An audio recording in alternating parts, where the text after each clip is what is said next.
The sound of chocolate cake hitting my kitchen floor is something I'll never forget.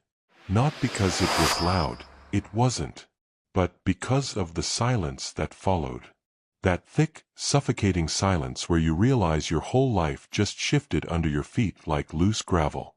My son Darren stood there, his hand still hovering in the air from where he'd just dropped it. Not accidentally.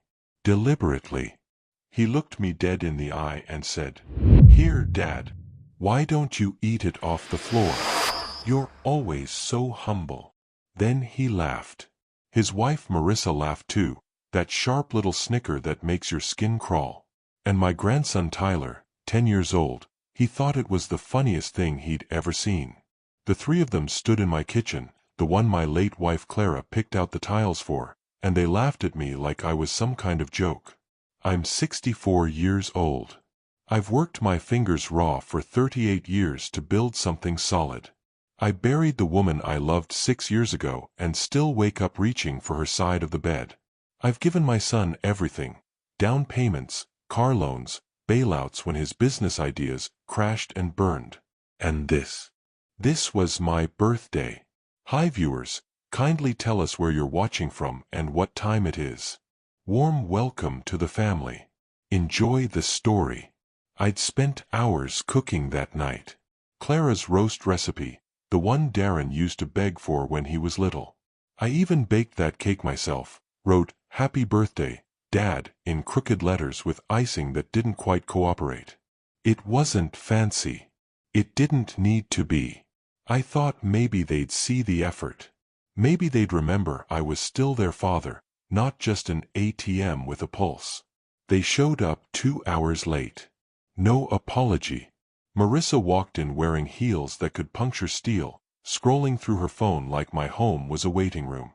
Darren glanced around and said, "You haven't redecorated since Mom died, huh?" Like it was an insult. Like keeping her memory alive was something to be ashamed of. Dinner was painful. They complained about bills, about how hard life was, even though they drove cars I could never afford. When I asked how work was going, Darren rolled his eyes. "You wouldn't understand, Dad. Things are different now. Not everyone gets to retire with a silver spoon." A silver spoon. 40 years of sweat and skipped vacations, and he called it a silver spoon. Then came the cake. I set it down, smiling like an idiot, hoping it might soften the mood. That's when Darren laughed. "You baked your own cake." He looked at Marissa. They both snickered like I'd just told the world's saddest joke. "It's just us here," I said quietly. "Didn't think I needed anything fancy." Marissa smirked. "That's just sad." And then Darren stood up, grabbed the cake, and let it drop. The frosting splattered across the floor. The plate cracked. And something inside me cracked too. Not my heart. I'd felt that break when Clara died. This was different. This was colder. Sharper. This was clarity. It wasn't about the cake. It was about every sacrifice I'd made that they'd stepped over like it was nothing. Every dollar I'd handed them to keep their lights on.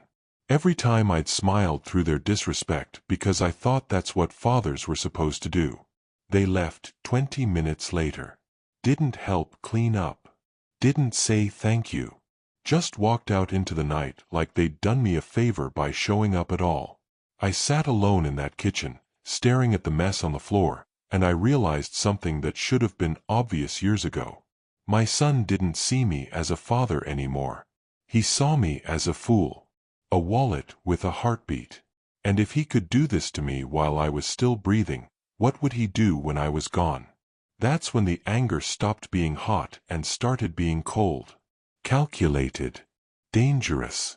Because what Darren didn't know, what none of them knew, was that everything they thought they owned wasn't really theirs at all. That house they lived in. I'd helped buy it, sure. But I never transferred the deed. Their joint savings account? I was the guarantor, the co-signer who'd saved them from foreclosure a year ago when Darren's investment tanked. Every property. every line of credit, every piece of their comfortable life existed because of me. And I had every legal right to take it all back. So I did. 10 hours after my son threw my birthday cake on the floor and told me to eat it, their bank account was empty and their house was sold. And when Marissa called me screaming, asking what I'd done, I stayed calm. I reclaimed what was mine. That was 3 months ago. And I'd do it again in a heartbeat. But let me back up. Because to understand why I didn't hesitate, why I slept like a baby that night, you need to know how we got here. You need to know who I was before that cake hit the floor. And you need to know exactly what kind of man pushes a father past the point of forgiveness. Because I wasn't born cold. Life made me this way. And my son, he was the final lesson. Would you have done the same if someone you loved treated you like garbage after everything you'd sacrificed for them? Drop your answer in the comments. Sometimes the hardest thing about love is knowing when to stop giving it away for free. I wasn't always the kind of man who could flip a switch and cut someone off. That takes years of disappointment to build. But I also wasn't born with anything handed to me. If you want to understand why I did what I did, you need to see where I came from. I grew up in a coal town in West Virginia where the sun felt like a rumor half the year. My father worked underground, 12-hour shifts in tunnels that swallowed men whole and spit out ghosts. He came home every night covered in black dust, coughing into a rag he kept in his back pocket. My mother worked at the diner on Main Street, serving coffee to men who looked just like my dad. Tired, worn down, forgotten. We didn't have much. Our house was small, drafty in the winter, and the wallpaper was peeling in the corners. But my parents never complained. My father used to say, "You don't fix your problems by whining, Silas. You fix them by working." So that's what he did. Worked until his lungs gave out when I was 19. Didn't even make it to 50. I remember standing at his funeral, looking at the cheap casket we could barely afford, and making myself a promise. I would never die like that. I would never let my family scrape by. I would build something better. Not for me, for them. So I left that coal town the day after we buried him. Took a bus to Pittsburgh with $60 in my pocket and a duffel bag that smelled like mildew. I worked warehouse jobs during the day, took night classes in logistics and business management. I slept on couches, skipped meals, wore the same 3 shirts for 2 years. I didn't care. I had a plan. By the time I was 25, I'd worked my way into a management position at a shipping company. By 30, I'd saved enough to buy my first rental property, a little duplex that needed new plumbing and a roof that didn't leak when it rained. I fixed it up myself, rented it out, used that income to buy another one, then another. I wasn't flashy. I didn't drive fancy cars or wear expensive watches. I just kept building. Slowly, carefully. Every dollar I made went into something that would last. And it worked. By the time I was 40, I owned 3 rental properties and had a steady income from my job. I wasn't rich, but I was comfortable. More importantly, I was free. Free from the fear that had followed my father into that mine every single day of his life. That's when I met Clara. She was working as a secretary at the logistics firm where I'd just been promoted to regional manager. She had this laugh. God, that laugh. It was loud and unfiltered and completely infectious. She didn't care what people thought. She just was. We got married 6 months later. People said we were rushing. Maybe we were. But when you've spent your whole life working toward something, you recognize what matters when it finally shows up. Clara mattered. She softened me. I didn't realize how hard I'd become until she started chipping away at the edges. She'd drag me to parks on Sundays, make me sit on the porch and drink lemonade instead of working on my rental properties. She taught me that life wasn't just about building. It was about living. And then we had Darren. I'll never forget the first time I held him. He was so small, so fragile, and I thought, this is it. This is what I've been building for. I promised him right then and there that he'd never know hunger, never know fear, never wonder if the lights were going to stay on. He was a good kid, sweet, thoughtful. When he was 5, he'd pick dandelions from the yard and bring them to Clara in a chipped coffee mug like they were roses. She'd put them in a vase on the kitchen table and tell him they were the most beautiful flowers she'd ever seen. When he was 10, he told me, "Dad, when I grow up, I'm gonna take care of you and Mom. You won't have to work anymore." I believed him. God help me, I believed him. Clara used to say, "Silas, don't spoil him too much. He needs to learn to work for things." But I couldn't help it. I wanted him to have everything I didn't. I wanted him to feel safe in a way I never did. So I paid for his college, bought him his first car, helped him with rent when he moved out.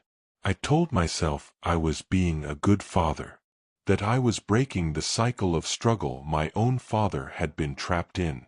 But somewhere along the way, I stopped being his father and started being his safety net. And safety nets? They're only useful when you're falling. Otherwise, they're just something to take for granted. Clara saw it before I did. A few years before she got sick, she pulled me aside one night and said, "Silas, you're going to have to let him fail. He's never going to stand on his own if you keep catching him." I didn't listen. I should have. But I didn't. And then Clara got sick. Pancreatic cancer. Stage 4 by the time they caught it. We had 6 months. That's what the doctor said.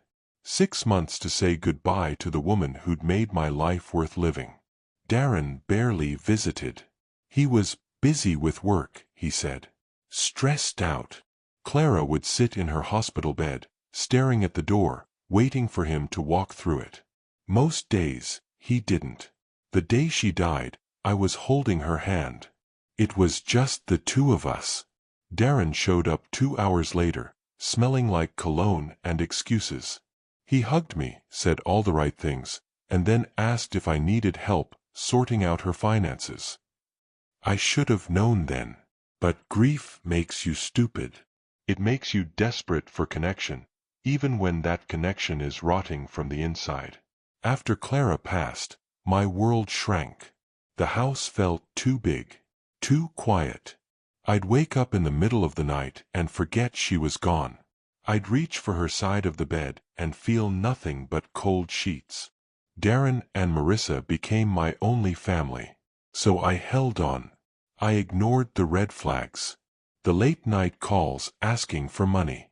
The passive-aggressive comments about my outdated lifestyle. The way Marissa looked at my house like it was beneath her. I told myself it was fine. That they were just stressed. That families go through rough patches. But the truth? The truth was that I'd spent so long building something for my son that I never taught him how to build anything for himself. And when you hand someone everything, they start to believe they're owed it.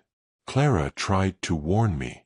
I can still hear her voice sometimes, late at night when the house is quiet. "Silas," she'd say, "you've given enough." I just wish I'd listened before it was too late. Because the boy who used to bring his mother dandelions? He was gone. And the man who replaced him? He was about to learn the hardest lesson of his life. Marissa walked into our lives like a storm nobody saw coming. Darren met her at some networking event, one of those things where people pretend to care about each other's businesses while really just hunting for their next opportunity. She worked in marketing or sales, or something that required a lot of talking and not much substance. I never quite figured it out. The first time Darren brought her over for dinner, I knew something was off.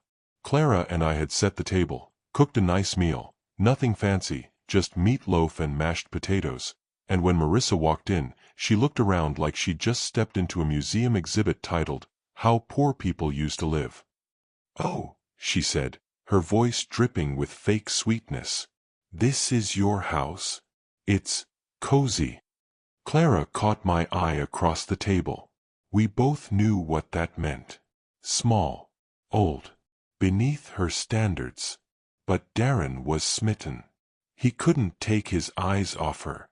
She had this way of making everything about her feel important, urgent, like the whole world revolved around whatever she wanted in that moment. And what she wanted, I learned quickly, was more. Always more. Within 6 months, they were engaged. Clara wasn't thrilled, but she kept quiet. Maybe she'll grow on us, she said one night, though neither of us believed it. I just hoped Darren knew what he was doing. They got married a year later. Big wedding. Expensive. Darren asked me to help with the costs, said they were starting their life together and needed support. I wrote the check. $15,000. Clara squeezed my hand under the table when I signed it, but she didn't say anything. That was the beginning. After the wedding, the requests started coming faster. A down payment for a house. Just a loan, Dad, we'll pay you back. A new car for Marissa. Her old one's a death trap, Dad, we can't risk it. A bailout when Darren's business investment tanked. It was a sure thing, Dad, I don't know what happened. I said yes every time. Because that's what you do, right? You help your family. You give them a leg up so they don't have to struggle the way you did. But Marissa had a way of turning gratitude into expectation. The first few times, she'd say thank you. By the 4th or 5th time, she'd just nod, like I was finally doing my job. Like I owed them something. And Darren? He started changing. Little things at first. The way he talked to me. The tone. He used to call me Dad, with warmth in his voice. Now it sounded casual, detached, like he was talking to a coworker he barely knew. He stopped asking how I was doing. Stopped visiting unless he needed something. Clara noticed it too. One night, about a year before she got sick, she said, "Silas, you need to stop giving him money. He's not learning anything." "He's our son," I said.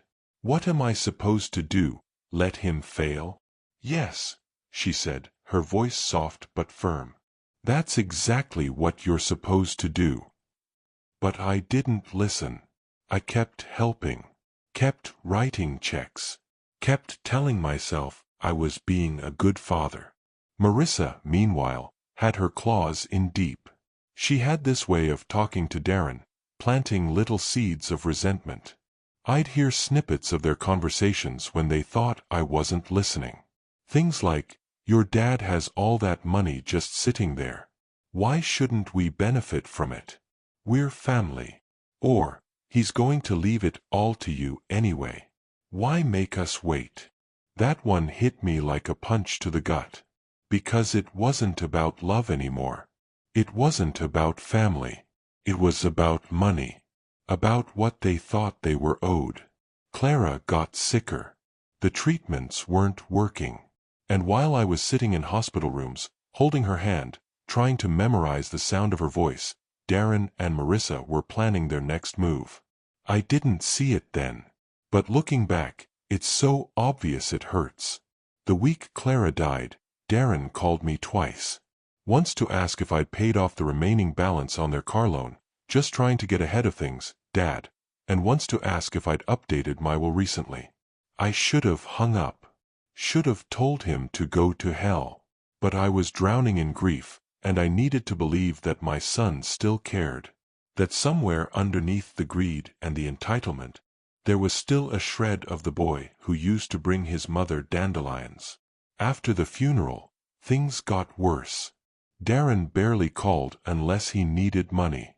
Marissa stopped pretending to be polite. She'd make little comments, "Must be nice to retire so young," or "Some of us have to actually work for a living." And Darren would laugh like she'd just said the funniest thing in the world. I started to feel like a stranger in my own son's life. Like I was just a bank account with a pulse. And the worst part? I let it happen. I kept saying yes. Kept handing over money. Kept hoping that maybe, just maybe, if I gave enough, they'd remember that I was still their father. But generosity without boundaries isn't love. It's self-destruction. One night, about a year after Clara died, I got a call from Darren. He needed money again. Some investment opportunity that was going to change everything. I asked him how much. He said 20,000. I told him no. For the first time in his adult life, I said no. There was silence on the other end of the line. Then he laughed. Not a real laugh, a bitter, angry one. Seriously, Dad? After everything we've done for you? Everything they'd done for me? Like showing up to my wife's funeral 2 hours late was some kind of favor. I'm not a bank, Darren, I said quietly. No, he shot back. You're just a lonely old man who's got nothing better to do with his money. He hung up before I could respond. I sat there in the dark, staring at the phone, and I realized something Clara had been trying to tell me for years. My son didn't love me. He loved what I could give him. And Marissa? She'd turned him into someone I didn't even recognize. But I wasn't ready to give up. Not yet. I thought maybe if I just held on a little longer, if I just kept being patient, he'd come around. So when he called a month later and said, "We'll come by for your birthday, Dad," I let myself hope. I thought maybe this was it. Maybe this was the turning point. I should have known better. Hope, when it's misplaced, is just another word for denial. Because the man who walked into my house that night wasn't my son anymore. He was a stranger wearing my son's face. And the lesson he was about to teach me? It was going to cost him everything. The month leading up to my birthday was the loneliest stretch of time I'd lived through since Clara died. Maybe even lonelier, because at least when she was sick, I had a purpose. I had something to fight for, someone to take care of. After she was gone, the house just felt empty. But after that phone call, the one where Darren called me a lonely old man, it felt haunted. I'd sit in the living room at night, surrounded by all the things Clara and I had built together, and I'd wonder where it all went wrong. The pictures on the mantel showed a smiling family. A little boy holding his mother's hand. A teenager graduating high school. A young man on his wedding day. But those pictures felt like lies. Like someone else's memories. Darren stopped calling altogether after that fight. No texts. No emails. Nothing. I told myself it was fine, that he just needed space.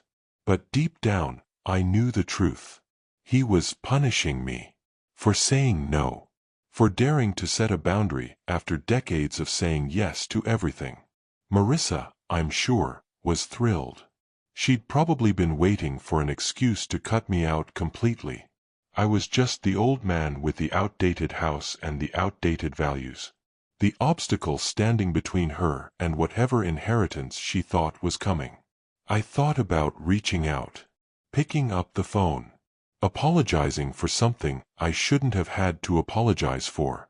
But every time I went to dial his number, I'd hear Clara's voice in the back of my mind. Silas, you've given enough. So I didn't call. I waited. And the silence stretched on like a wound that wouldn't heal. Then, 3 days before my birthday, my phone rang. Darren's name lit up the screen, and my heart jumped. I know how pathetic that sounds. A grown man getting excited over a phone call from his own son. But that's where I was. That's how desperate I'd become for any scrap of connection. "Hey, Dad," he said, his voice casual, like we hadn't spent the last month in cold silence. "How've you been?" "I'm all right," I said, keeping my tone neutral. "You? Busy, you know how it is. Work's been crazy." He paused, and I could hear Marissa's voice in the background, muffled, like she was coaching him. "Listen, we were thinking, your birthday's coming up, right?" "Yeah," I said. "This Friday." "Right. So, we want to come by. Have dinner with you. Celebrate. I should have been suspicious. Should have asked why the sudden change of heart. But I didn't. Because I was tired of being alone. Tired of eating dinners by myself. Tired of pretending I was fine when I wasn't. "That'd be great, son," I said, and I hated how grateful I sounded. "I'll cook something nice." "Perfect. We'll be there around 6. He hung up before I could say anything else. "No, I love you." "No, see you soon." Just click, and the line went dead. But I didn't care. He was coming. That's all that mattered. I spent the next 3 days preparing. I cleaned the house top to bottom, dusted the shelves, vacuumed the carpets. I went to the grocery store and bought all the ingredients for Clara's roast, the one Darren used to love when he was a kid. I even called the butcher and asked him to set aside the best cut he had. I wanted everything to be perfect. I wanted Darren to walk in and remember what home felt like, what family felt like. The morning of my birthday, I woke up early. The house was still dark, and for a moment, I forgot what day it was. Then it hit me, 64 years old. Closer to the end than the beginning. Clara used to make a big deal out of birthdays. She'd decorate the house, bake a cake, make me feel like I mattered. Without her, birthdays just felt like reminders of everything I'd lost. But today was going to be different. Darren was coming. Maybe we'd talk. Maybe we'd laugh. Maybe, just maybe, we'd start to rebuild whatever had been broken between us.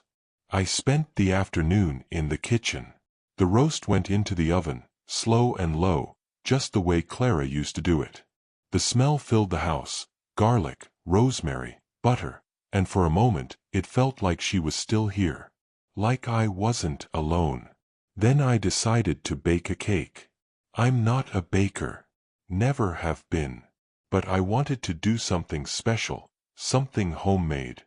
So I followed a recipe I found in one of Clara's old cookbooks, simple chocolate cake, nothing fancy, and did my best. It didn't turn out perfect.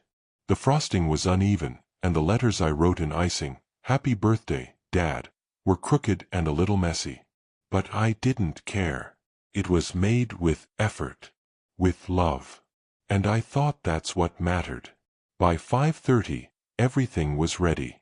The table was set. The roast was resting. The cake was sitting on the counter, waiting. I even put on a clean shirt, combed my hair, tried to look presentable. And then I waited. 6 o'clock came and went. No knock on the door. No phone call. I told myself they were just running late. Traffic, maybe. Marissa probably took forever getting ready. 6:30. Still nothing. By 7, I started to feel that familiar tightness in my chest. The one that comes when you realize you're about to be disappointed again. But I pushed it down. Told myself to be patient. At 7:45, I heard a car pull into the driveway. Relief washed over me so fast it almost made me dizzy. I stood up, smoothed my shirt, and walked to the door. When I opened it, there they were. Darren, Marissa, and Tyler. My family. Darren didn't smile. Didn't apologize for being late. He just walked past me into the house like it was nothing. Marissa followed, her heels clicking against the hardwood, her eyes glued to her phone. Tyler didn't even look at me. Just shuffled in, headphones on, staring at some game on his tablet.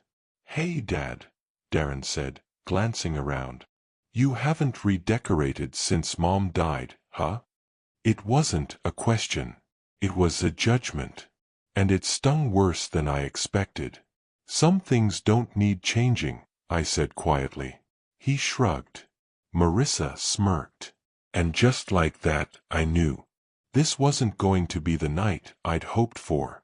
This wasn't going to be a reunion. It was going to be something else entirely. I just didn't know how bad it was going to get. Dinner was a disaster from the first bite. I'd set the table the way Clara used to, cloth napkins, the good plates, candles in the middle, even though it was just us. I thought maybe the effort would mean something. That they'd see I was trying. That this night mattered to me. Darren sat down without a word, pulled out his phone, and started scrolling. Marissa followed, her eyes darting around the room like she was taking inventory of everything I didn't have. Tyler didn't even sit. He stood by the wall, earbuds in, thumbs flying across his screen. "Tyler, sit down," I said gently. "Let's eat together." Marissa glanced up. "He's not hungry. I made plenty." "He's not hungry." Her voice was sharp, final, like I'd just suggested something offensive. I let it go.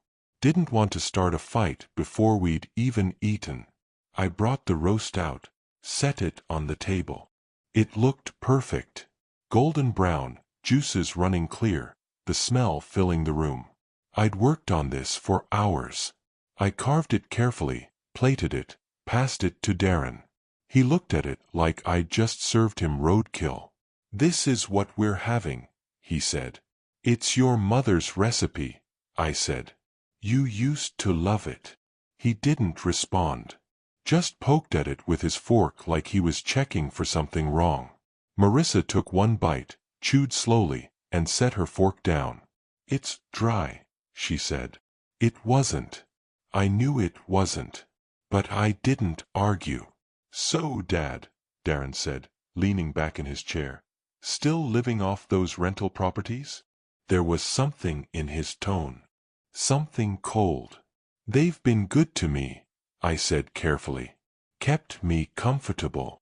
"Must be nice," Marissa muttered. "Not having to actually work." I felt my jaw tighten. "I worked for 38 years. "Yeah, and then you retired at what, 58? Must be nice to check out early while the rest of us grind it out." I looked at Darren, waiting for him to say something. To defend me. To remind his wife that I'd helped them more times than I could count. But he just sat there, nodding like she'd made some brilliant point. "I didn't check out," I said quietly. "I built something so I could retire. That's called planning." "That's called privilege," Marissa shot back.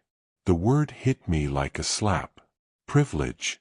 As if growing up in a coal town where my father coughed up black lung every morning was privilege. As if working 2 jobs to put myself through night school was privilege. As if watching my wife die while my son couldn't be bothered to visit was privilege. But I didn't say any of that. I just swallowed it down and kept eating. The rest of dinner was worse. They complained about everything. Their jobs. Their bills. How expensive Tyler's school was. How hard it was to keep up in their neighborhood. Every complaint felt like a dig at me, like I was supposed to feel guilty for not solving their problems anymore. At one point, Darren looked at me and said, "You know, Dad, it wouldn't kill you to help us out a little more. You're sitting on all this money, and we're drowning over here." I set my fork down. "I've helped you plenty, Darren." "Yeah, like 10 years ago. What've you done for us lately?" I could feel my hands shaking under the table. I said no to one loan. One. After years of saying yes. "And that's exactly the problem," Marissa snapped. "You act like you're doing us some huge favor, but we're your family. You're supposed to take care of us." "I did take care of you," I said, my voice rising now. "I've been taking care of you for years. But I'm not a bank.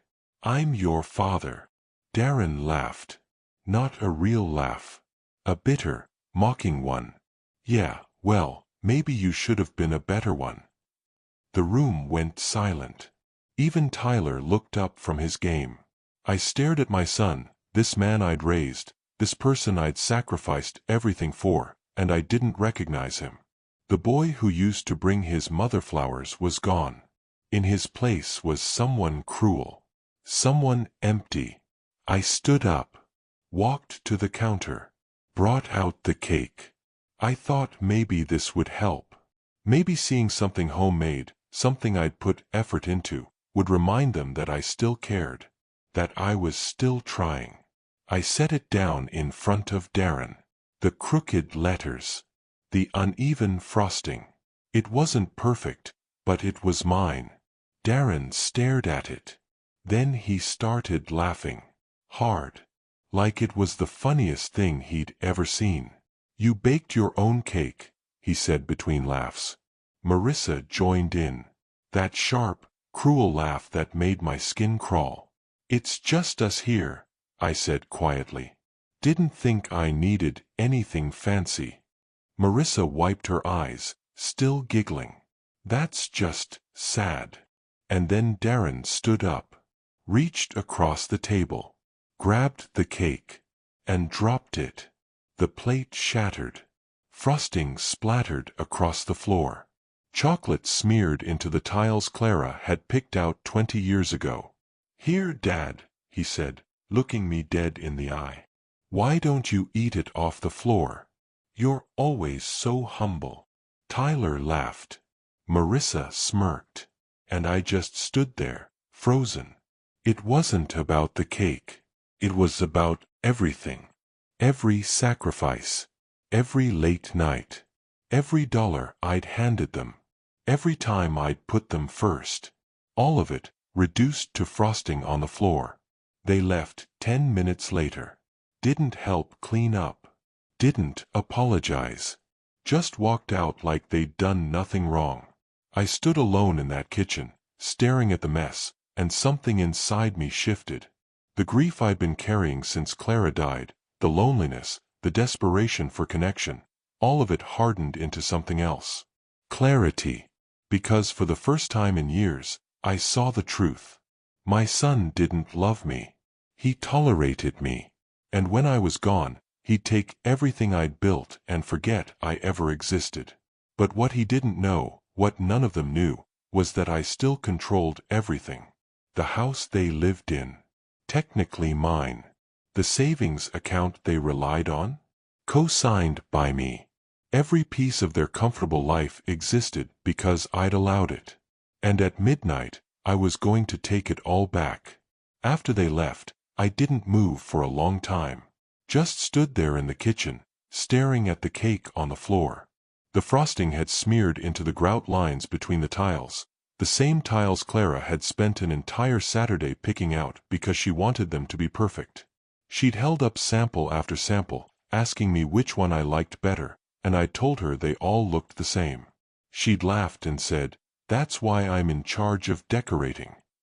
Now there was chocolate ground into those tiles, and I could almost hear her voice telling me to clean it up before it stained. But I couldn't move. My legs felt like they'd been filled with concrete. The house was so quiet. That thick, suffocating kind of quiet that presses against your eardrums. I could hear the clock ticking in the hallway. The hum of the refrigerator. The sound of my own breathing, shallow and uneven. And then something else. Something that had been buried under years of grief and loneliness and desperate hope. Something cold. Something that whispered, "Enough." I walked over to the table and sat down. My hands were shaking, but not from sadness. From anger. From clarity. From the sudden, overwhelming realization that I'd been a fool. For years, I'd told myself I was being generous. That I was helping my son build a life. That every dollar I gave him, every bailout, every last-minute rescue was what a good father does. But that's not what I'd been doing. I'd been enabling. I'd been teaching him that he didn't have to respect me as long as he kept his hand out. And Marissa? She'd seen me coming from a mile away. A lonely old man with money and no one to leave it to. She'd probably been counting down the days until I died so she could redecorate my house and sell off my properties. But here's what they didn't know. What they never bothered to ask. What they assumed because I'd never corrected them. Everything they thought they owned, I still controlled. When Darren and Marissa bought their house 7 years ago, they didn't have enough for the down payment. Darren called me, desperate, saying they'd found the perfect place but the bank wanted 20% up front. I wrote the check. $45,000. But I did something else too. Something I never told them about. I made sure my name stayed on the deed. Not as a co-owner, as the primary owner. Darren's name was listed, sure, but the property was technically held in a trust I'd set up, with me as the trustee. My lawyer had suggested it. Just in case, he'd said. You never know what might happen. At the time, I'd felt guilty even considering it. Like I was betting against my own son. But I signed the papers anyway. Told myself it was just a formality. That I'd transfer everything to him eventually. I never did. Their joint savings account? Same story. A year ago, Darren's investment opportunity, some cryptocurrency scheme that imploded within 6 months, had wiped them out. They were 3 months behind on their mortgage, facing foreclosure. Darren called me at 2 in the morning, sobbing, begging me to help. So I did. I became the guarantor on their restructured loan. Co-signed their new savings account to help them rebuild credit. Put my name on everything. Again, I told myself it was temporary. That once they got back on their feet, I'd step back. Let them stand on their own. But they never got back on their feet. They just kept spending. Kept upgrading. Kept living like my safety net was a permanent fixture. And now, sitting in my kitchen with frosting on the floor and humiliation soaking into my bones, I realized something. They weren't going to change. They were going to keep taking until there was nothing left. And when I was gone, they'd fight over the scraps and forget I'd ever existed. Unless I did something about it. Right now. Tonight. I stood up, walked to my office, and turned on the computer. My hands were steady now. The shaking had stopped. I knew exactly what I was going to do. I pulled up the trust documents. The loan agreements. The account statements. Everything was right there, laid out in black and white. Legal. Binding. Mine. I logged into the bank's online portal. Stared at the screen for a long moment. This was it. The point of no return. Once I did this, there was no going back. No pretending it was a misunderstanding. No smoothing things over. But as I sat there, I didn't feel doubt. I felt peace. Because this wasn't revenge. This was justice. This was me finally standing up for myself after years of being walked on. This was me teaching my son a lesson he should have learned 20 years ago. Respect isn't optional. I clicked the first button. Initiated the transfer to move the equity holdings out of their access. The screen asked me to confirm. I clicked yes. Then I froze the joint account under my authorization as guarantor. Another confirmation screen. Another yes. Then I called my broker. It was late, but he answered. He always did for clients who brought him business. I told him I wanted to list the property under my name. Immediate sale. He asked if I was sure. I said I'd never been more sure of anything in my life. By the time I hung up, it was past midnight. Technically, it was no longer my birthday. But I didn't feel sad about that. I felt awake. Alive. Like I'd been sleepwalking for 6 years and had finally opened my eyes. I leaned back in my chair and looked at the photo on my desk. It was from Darren's 10th birthday. Clara had thrown him a party in the backyard. He was covered in cake, laughing, and I was standing next to him with my arm around his shoulder. We looked happy. We looked like a family. I picked up the frame and stared at it for a long time. Then I set it face down on the desk. That boy in the photo was gone. And the man who replaced him had just made the biggest mistake of his life. Because when you bite the hand that feeds you, don't be surprised when it stops reaching out. By 8 the next morning, I'd already received 3 missed calls from Marissa. I didn't answer. Let her panic. Let her wonder. Let her feel, just for a moment, what it was like to lose control. At 10:15, my phone rang again. This time, I picked up. Silas. Marissa's voice was shrill, frantic. What did you do? I took a sip of my coffee. Let the silence hang for a moment. Then I said, calm as Sunday morning, I reclaimed what was mine. There was a beat of stunned silence. Then she exploded. You can't do this. That's our house. That's our money. No, Marissa, I said quietly. It's not. It never was. She started crying. Or maybe she was faking it. I couldn't tell anymore. Didn't care either. You're ruining us. How could you do this to your own son? He threw my birthday cake on the floor and told me to eat it, I said. I think the question is, how could he do that to me? She hung up. Probably to call Darren. Probably to scream at him. Probably to start planning their next move. But it didn't matter. Because there was no next move.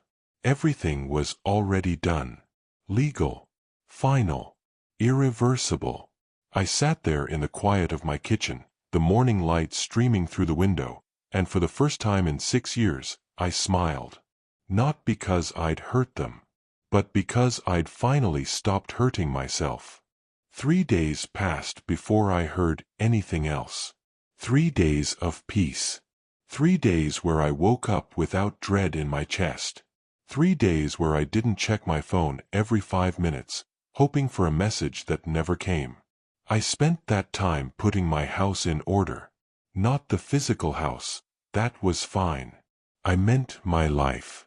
I went through old boxes in the garage, sorted through Clara's things that I'd been too afraid to touch. Found letters she'd written me over the years. Cards from birthdays and anniversaries. A journal entry from the year Darren was born where she wrote, I've never seen Silas so happy. He's going to be such a good father. That one hurt. Because I had been a good father. I'd given everything.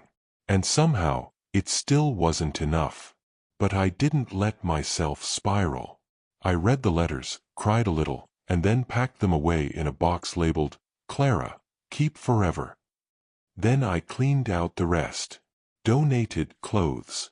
Threw away junk. Made space. It felt good. Like I was finally moving forward instead of staying frozen in 2019. On the 4th day, my broker called. The house had sold. Cash offer. Above asking price. Closing in 2 weeks. Congratulations, he said. That's one of the fastest sales I've seen in months. Thanks, I said. I didn't feel much. Not happy. Not sad. Just resolved. Should I wire the proceeds to your main account? Yeah, I said. That works. After I hung up, I sat at the kitchen table and did some math. The sale, plus what I'd pulled from the accounts, plus my existing savings and rental income, I was looking at a comfortable retirement. More than comfortable. I could travel if I wanted. Buy a new car. Hell, I could buy a boat and sail around the world if that's what I felt like doing. But I didn't want any of that. I just wanted peace. And maybe, eventually, I wanted to figure out how to be happy again. Around noon, there was a knock on my door. Quiet. Hesitant. Not the angry pounding Darren had done days earlier.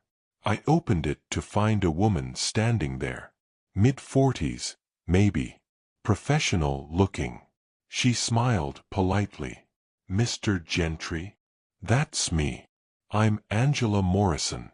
I'm a social worker with the county. May I come in? My stomach dropped. I stepped aside and let her in, my mind racing. Had Darren reported me for something? Was this some kind of welfare check? She sat down in the living room, pulled out a folder.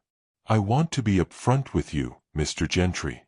I'm here because your daughter-in-law, Marissa, filed a report claiming you're experiencing cognitive decline and may be making decisions that aren't in your best interest. I stared at her. Cognitive decline. Yes. She's concerned that you've been acting erratically, making impulsive financial decisions. She suggested you might need a competency evaluation. For a moment, I couldn't speak. Then I started laughing. Not a bitter laugh. A genuine, full-bellied laugh that took me by surprise. Angela looked confused. Mr. Gentry? I'm sorry, I said, wiping my eyes. It's just, that's exactly what I expected. My son and his wife are upset because I stopped giving them money, so now they're trying to paint me as senile. She nodded slowly. I see. Well, I'm required to do a basic assessment. Just some questions. If you don't mind. Go ahead. She asked me about my day-to-day life. Could I manage my finances? Did I remember to eat? Could I recall recent events? I answered every question clearly, calmly, without hesitation. Told her about my career. About Clara. About the rental properties I managed. About the legal steps I'd taken to reclaim my assets. By the end, she was nodding. Mr. Gentry, I don't see any signs of cognitive decline. You're clearly capable of managing your own affairs. I appreciate you confirming that. She hesitated. Off the record. I see this a lot. Family members who feel entitled to an inheritance getting upset when things don't go their way. It's not pretty. No, I said. It's not. She left a few minutes later. I closed the door and leaned against it, shaking my head. Marissa had actually tried to have me declared incompetent. Not because she was worried about me, because she wanted control. That evening, I got a call from an unknown number.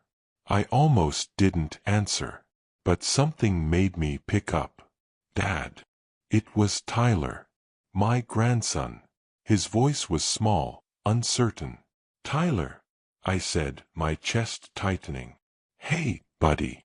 Mom said I'm not supposed to call you, but I wanted to say sorry. About the cake. I closed my eyes.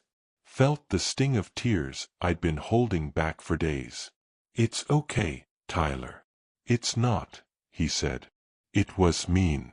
I laughed, and that was wrong. You're just a kid, I said. You didn't know better. I did though. His voice cracked. Grandma would have been mad at me. Yeah, I said softly. She would have. We talked for a few more minutes. He told me they'd moved to an apartment. That his new school wasn't as nice. That his dad was working extra hours. He didn't sound angry. Just sad. Confused. Before he hung up, he said, I miss you, Grandpa. I miss you too, buddy. After the call ended, I sat in the dark for a long time. Because that's the thing about tough love. It doesn't just hurt the person you're teaching. It hurts everyone around them. Tyler didn't deserve this. But maybe, just maybe, this would teach him something his father never learned. That respect matters. That actions have consequences. That you can't treat people like garbage and expect them to keep coming back. I didn't know if Darren would ever understand that. But I hoped Tyler would. 2 months passed. The house sold. The money transferred. And slowly, quietly, I started rebuilding my life. I didn't do anything dramatic. Didn't buy a sports car or take a cruise to the Bahamas. I just lived. Went for walks in the park. Started cooking real meals again instead of microwaving frozen dinners. Fixed up the back porch that had been sagging for 3 years. I even started volunteering at the community center downtown. They needed help organizing their food pantry, and I figured I had time. It felt good to be useful again. To talk to people who didn't want anything from me except a little help carrying boxes. One afternoon, I was sorting donations when a woman about my age struck up a conversation. Her name was Diane. She'd lost her husband 5 years ago, she said. Volunteered to keep busy. We talked for 2 hours. About loss. About grief. About how weird it is to rebuild a life when the person you built it with is gone. She didn't ask me for money. Didn't treat me like a project. Just talked. Like I was a person worth knowing. At the end of the day, she asked if I wanted to grab coffee sometime. I said yes. It wasn't romantic. Not yet, anyway. But it was something. A connection. A reminder that there was still life left to live. Around that same time, I started getting updates about Darren through mutual acquaintances. He'd picked up a second job. Marissa had gone back to work full-time. They were struggling but managing. Tyler had adjusted to his new school. Part of me felt guilty. Part of me wondered if I'd been too harsh. But then I'd remember the cake on the floor. The laughter. The years of disrespect. And the guilt would fade. Because this wasn't about punishment. It was about boundaries. About teaching my son that kindness isn't weakness. That generosity isn't entitlement. That you can't treat people like trash and expect them to keep holding the door open. One evening, I was sitting on the porch when a car pulled up. For a second, my heart jumped, thinking it might be Darren. But it wasn't. It was a delivery truck. The driver handed me a package. No return address. Just my name written in careful, shaky handwriting. I opened it inside. Found a drawing. Crayon on construction paper. It showed a house, my house, with 2 stick figures on the porch. One tall, one small.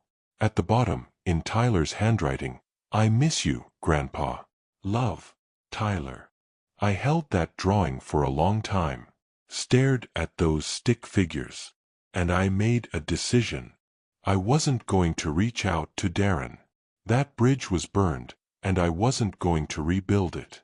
But Tyler? Tyler was innocent, and he deserved to know that his grandfather still loved him. So I started sending him things. Anonymously at first. Gift cards to his favorite bookstore. A new video game I knew he wanted. Little things that let him know someone was thinking about him. A few weeks later, I got a thank you card in the mail. Tyler had figured out it was me. The note inside said, "Thank you, Grandpa. I hope we can see each other again someday." I put that card on my fridge, right next to a photo of Clara. And for the first time in a long time, I felt like maybe, just maybe, there was hope. Not for me and Darren, that was done. But for me and Tyler. For the next generation. Maybe I could teach him what his father refused to learn. That respect is earned, not inherited. That kindness is strength, not weakness. That family means something more than blood and money. The months kept passing. Winter turned to spring. I kept volunteering. Kept having coffee with Diane. Kept sending Tyler little gifts. And slowly, the anger faded. Not the hurt, that was still there, probably always would be. But the anger? That turned into something else. Acceptance, maybe. Or peace. I'd done what I needed to do. I'd stood up for myself. I'd drawn the line I should have drawn years ago. And yeah, it cost me my relationship with my son. But it gave me back my self-respect. My dignity. My peace of mind. Some people might say I was wrong. That family is family, no matter what. That I should have forgiven them. Kept helping. Kept being the bigger person. But I'd been the bigger person for 6 years. And all it got me was a birthday cake on the floor and a son who called me weak. So no, I don't regret it. Not for a second. Because sometimes, the most loving thing you can do is walk away. Not because you hate them, but because you finally love yourself enough to stop letting them hurt you. It's been almost a year now since that birthday. 360 some days since Darren threw that cake on the floor, and I decided enough was enough. I'm 65 now, still living in the same house, still managing my rental properties, still volunteering at the community center. Diane and I are, well, we're figuring it out, taking it slow. She understands grief in a way most people don't. And she doesn't expect me to be anything other than who I am. That's enough. I haven't spoken to Darren. Not once. He tried calling a few times in those early months. Left voicemails that started angry and eventually turned desperate. Dad, we need to talk. Dad, please. Dad, I'm sorry. I deleted them all. Not because I'm cruel, but because sorry doesn't mean anything without change. And Darren hasn't changed. He's just scared. Scared of losing his safety net. Scared of having to actually stand on his own 2 feet. Marissa, from what I've heard, filed for divorce. Couldn't handle the downgrade in lifestyle, apparently. Moved back to her parents' place across the state. Darren got custody of Tyler, which surprised me. But maybe it's for the best. Because Tyler and we're rebuilding. Slowly. Carefully. He comes by once a month now. Darren drops him off, doesn't come to the door. Just pulls up, lets Tyler out, and drives away. We don't speak. Don't even make eye contact. And that's fine with me. But Tyler? That kid is something special. We sit on the porch and he tells me about school, about his friends, about the things he's learning. And I listen. Really listen. The way I should have listened to Darren when he was young. Last week, Tyler asked me about the birthday, about the cake, about why I did what I did. I didn't sugarcoat it, didn't make excuses. I told him the truth. Your dad hurt me, Tyler. And I've been letting him hurt me for a long time. But that night, I decided I deserved better. He nodded slowly. Didn't argue. Didn't defend his dad. Just said, I get it. Grandma wouldn't have wanted you to be sad all the time. Smart kid. Too smart. No, I said. She wouldn't have. Do you think Dad will ever apologize? Like, really apologize? I thought about that for a long time. I don't know, buddy. Maybe. Maybe not. But that's up to him. I can't force him to respect me. All I can do is respect myself. He looked at me with those big, serious eyes. I think you did the right thing, Grandpa. That hit me harder than I expected. Because I'd wondered, late at night when the house was quiet, if I'd made a mistake. If I'd been too harsh. If I should have tried harder to fix things. But hearing Tyler say that, it helped. People ask me sometimes, at the community center, at the coffee shop, wherever, they ask if I regret it. If I wish I'd handled things differently. And my answer is always the same. No, I don't regret it. Not even a little. Because here's what I've learned. Real revenge isn't about destroying someone. It's not about making them suffer or watching them fall apart. Real revenge is walking away with your dignity intact. It's choosing peace over people who only bring chaos. It's saying no when you've spent a lifetime saying yes. My son threw my birthday cake on the floor and told me to eat it. And 10 hours later, their bank was empty and their home was sold. But I didn't ruin his life. I gave him a chance to build one. A real one. Without me as a crutch. Without my money as a safety net. Whether he takes that chance, that's up to him. As for me, I'm doing fine. Better than fine, actually. I wake up every morning without dread. I eat meals without someone across the table treating me like I'm invisible. I spend my days doing things that matter to me, with people who actually want me around. Clara would be proud, I think. Not of the conflict, she hated conflict, but of the outcome. Of me finally standing up for myself. Of me choosing to live instead of just existing. I still miss her. Probably always will. But the grief doesn't suffocate me anymore. It's just part of who I am now. Part of my story. And my story isn't over yet. There's still life to live. Still sunsets to watch. Still conversations to have with Tyler on the porch. Still coffee dates with Diane. Still moments of peace that make everything else worth it. So if there's a lesson in all this, and maybe there is, it's this: never mistake kindness for weakness. A humble man can be generous. But when pushed past dignity, even the quietest father can become the storm that resets the balance. Respect isn't something you inherit.